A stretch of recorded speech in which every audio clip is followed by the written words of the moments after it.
table or picnic table with a mouth-watering taste you've come to expect from Russia's. Pick up some fast on the way home.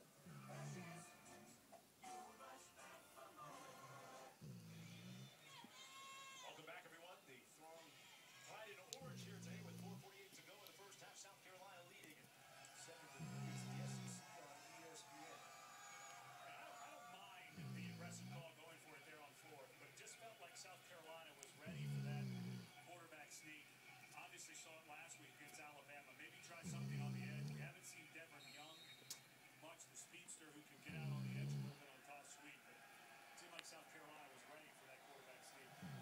Last time that Tennessee scored a touchdown before back to LSU there. Second quarter, that pass went picked up. A broken tackle. Nice run that time by Brandon Wilds, the freshman getting the start. A missed tackle on the play by Prentice Wagner as we go back to Wendy Nix in the studio. Mark, thank you very much. And we head west to Los Angeles. Stanford UFC on ABC. Andrew Luck and Tyler Gaffney. And it's the Cardinals who strike first. 7-0 on ABC. Back to you. Oh, good morning. Good morning. Oh, good morning. What happened?